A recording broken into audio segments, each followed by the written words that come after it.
Hi everybody and welcome to another video. My name is Richard Seidlitz and I'm the owner of Redpants.lol. Today I'm going to be doing some diagnostic work on my 2007 Aston Martin V8 Vantage. Now recently I replaced the starter motor in this car because I've had some issues for a very long time with the engine first cranking on and turning over and idling properly. Well, during the last year I've replaced the spark plugs, coil packs, battery, and the starter motor itself, and none of that worked. In my last video, I said that I thought it was heat from the exhaust manifold that had burned up the starter, but it turns out that was not the case. Even after replacing the starter with a new one, I still have that starting issue. After replacing the starter and the issue not being resolved, I got another bit of confirmation as to what the issue may actually be.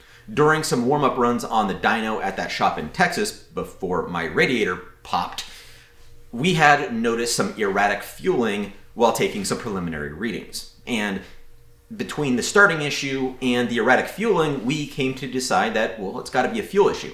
So recently I called up a buddy of mine who's one of the best Aston Martin technicians in the world and chatted with him about it, and he agreed that it was my fuel system. But he brought up something I hadn't considered. It turns out there's something inside the fuel tank that could have gone bad and led to the issues I'm having. If that's the case, then I'm going to have a quick and easy fix. If it's not, well, the stuff inside the fuel tank can get really expensive, and I'll be talking more about that too. So anyway, let's go down to BIG Motors here in Boise, Idaho, and see if we can't figure this out.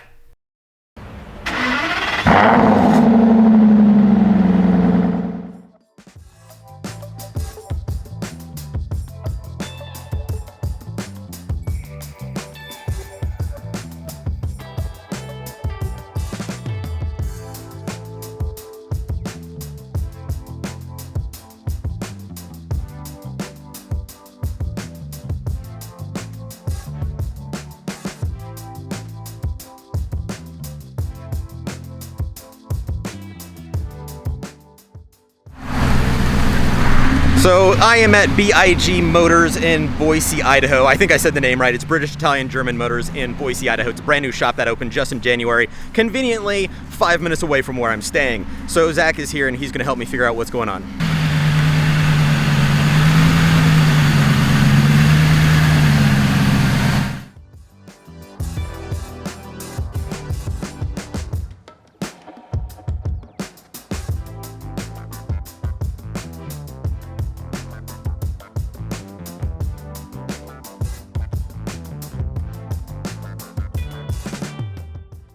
Sure enough, it turns out that I have a massive pressure bleed off when we turn off the engine, which is a problem. The fuel system should be able to hold some pressure pretty well, and mine does not whatsoever. It's complete bleed off. So we're inside the fuel tank right now, and we're looking around to see what we can find as far as what could cause that leak. Now, with the fuel system, if you're doing anything inside the fuel tank, make sure that you get as little gas as possible before you do your appointment or diagnostics or anything. I haven't filled up my tank in a long time, but I haven't got anywhere either, so my tank is like 3/4 full and we're trying to swim around in fuel to figure out what's going on here. So a word of warning if you have to do this yourself. Well, that was a quick and easy diagnostic job. We found out really quickly that it is my fuel system that is the root cause of all of my issues. Unlike in the last video when I said it was my starter that was burnt out, it wasn't the starter was burnt out so much as my fuel system failed and it caused my starter to burn out because there wasn't enough fuel pressure for the starter to do its job and it had to keep struggling for the engine to turn over and keep fighting it. So what I have to do next is replace some of the components in my fuel system. So after that day at BIG Motors, I did a bit of research and I found the parts that I needed. However, they are seriously delayed coming from Aston Martin. The first date for my fuel system components was supposed to be in mid-March. That date came and went, and when I asked for an update, they said sometime in June. So I went ahead and sort of looked at what are my alternatives, and the ultimate goal that I have is I want to replace everything. I was talking to a buddy of mine that knows these cars better than almost anybody in the world, and he basically told me that after about 100,000 miles, the fuel pump and the fuel pressure regulating valve, which is this guy right here, tend to go bad after about 100,000 miles. That's when the clock starts counting down for get ready to replace it. And my car, as many of you know, has over 90,000 miles on it, and again, as I usually say, those are not kind miles. So I'm going to be replacing the fuel pump, the whole assembly for that, but the fuel pump, the fuel check valve, the fuel filter is supposed to be a lifetime filter, but I don't trust anything on a car that says lifetime, whether that's fluids for an automatic transmission or a filter for fuel. I don't trust any of it. So 100,000 miles, everything's getting replaced. Even though I got my fuel filter pretty quickly, the rest of the fuel components are still delayed, and I don't know if they're actually going to show up in June or not.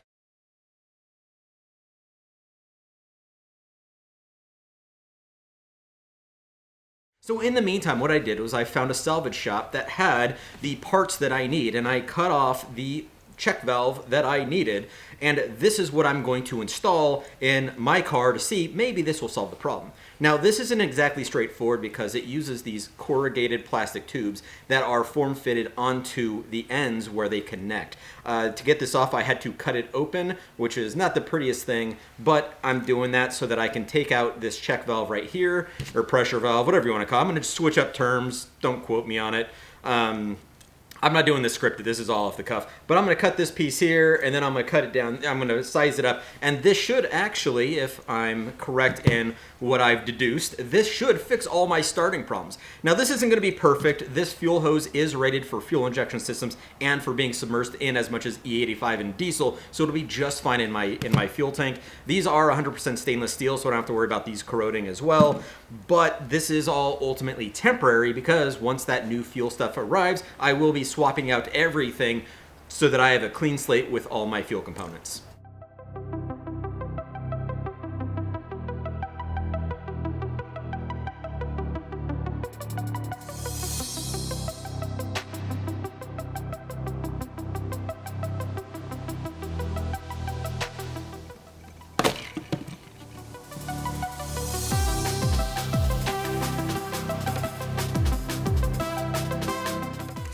And part of the reason why this is going so slowly is because I don't want to damage the parts that I want to keep.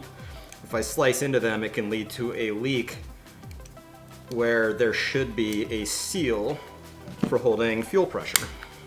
There we go, and that does look pretty good.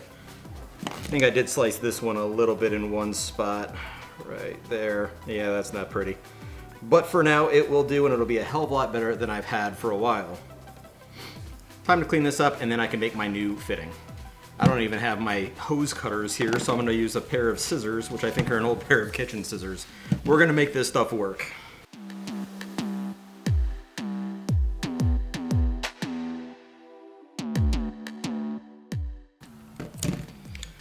I know this is a little bit janky, but it's only temporary. And the main point is to see if this actually fixes my problem.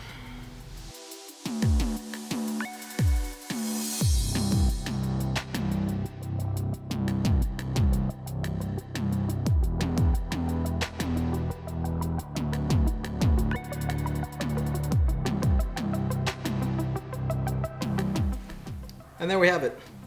Let's see if this works.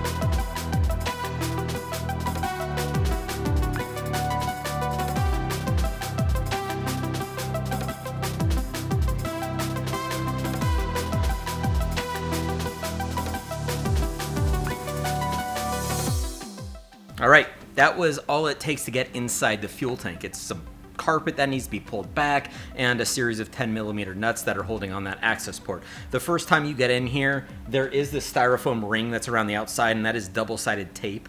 Basically, it's like a thick padded double-sided tape. When you tear this off, you're gonna have to pry that apart. It's gonna rip. You can see I've only got about half of mine here.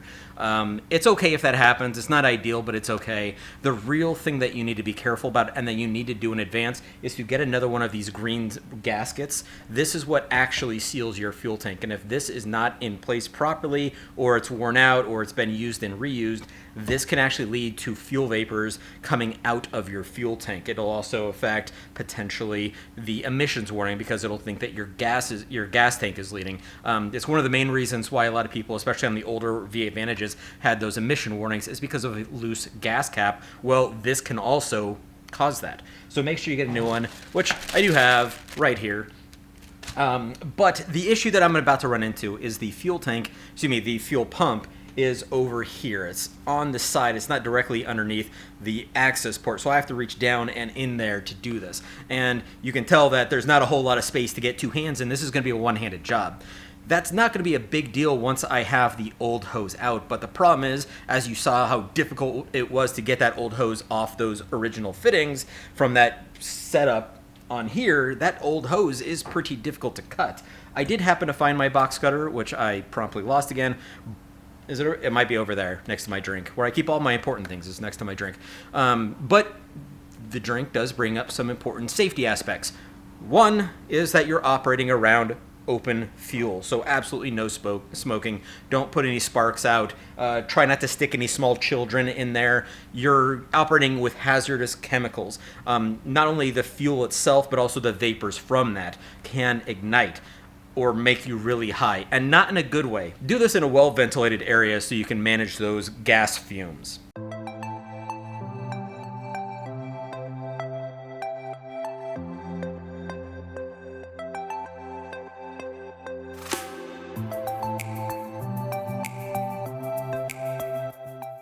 All right, I'm gonna say it a little too early, which means I'm gonna jinx myself, but that went way better than expected.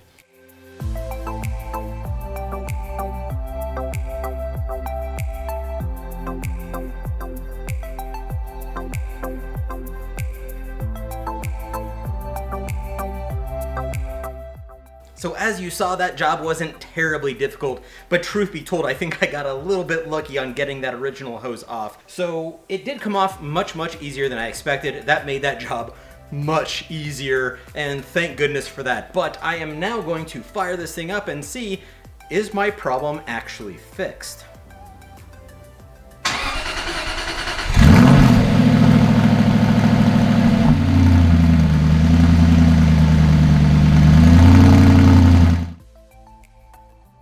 All right, I'm gonna be really honest, that job went way, way easier than I expected. I'm pretty sure the reason was because the hose that was in there that I had to cut off had been soaked in fuel continuously for so long that it stayed, even though it was a hard plastic hose, it wasn't as brittle as the new old one that apparently had been kept in a dirty field for who knows how long. That one that I showed that I was taking apart was very difficult to do, especially since I didn't have my own box cutter that I'm used to. I was using a different one. The one in the hose, the one inside, the hose inside of, I will get this right, I swear. The hose inside of the fuel tank actually came off pretty easily, and what I could tell, from what I could tell by inspecting it and looking in there, it looks like I didn't actually damage the nozzle on the fuel pump, so yay me! But all that being said, I took the car for a quick drive, way better already. Throttle response is better, the idling is better, the startup is better, everything is better, and all it was because of that plastic, that blue plastic check valve that's on it. As I said earlier, I have been told that the fuel systems on these start to show signs of issues, so the fuel pump and that check valve start to show signs of issues around about 100,000 miles is when it begins. Mine only has 90,000. The issue started when I had about 80,000, maybe even 70-something thousand. So take that with a grain of salt. Everybody's situation is going to be different, but for me, that's what I noticed. This was an important video to make because I had said that in the previous video, I had said that I thought it was because my exhaust manifolds had burnt up my starter that I was having starting issues, when it turns out that wasn't the case at all. So again, I think I've apologized to Stuart and Velocity AP a few times, but I do apologize for getting that wrong. That was misinformation, and for the people that email me regularly saying, hey, why are you doing this with your exhaust manifolds and blah, I get it, but that wasn't the issue. The issue here was entirely the startup issue that I've had for so long is entirely down to the fuel system. But now that that is fixed, again, I'm going to replace everything anyway. However, now that it's even doing as well as it is, I can tell the difference on the road. So I'm looking forward to getting this car dynoed. As you guys know, I tried getting it dynoed and my radiator exploded. Well, that's kind of over glamorizing it. The radiator cracked, coolant everywhere, could not get that done. If you haven't seen that video, it's pretty good, I think. I think it was one of my better videos that I've made. I'm rather proud of myself for that. But it's on YouTube. Check that one out. It's the Radiator Saga video. After that, I did try getting dynos done again. However, we saw that there were some inconsistent fueling issues. This ended up being that was the red flag that indicated that this was the issue that was underlying the starting and the performance issues and everything else. So that was fixed. Again, I can see an immediate difference. I'm looking forward to getting this dynoed.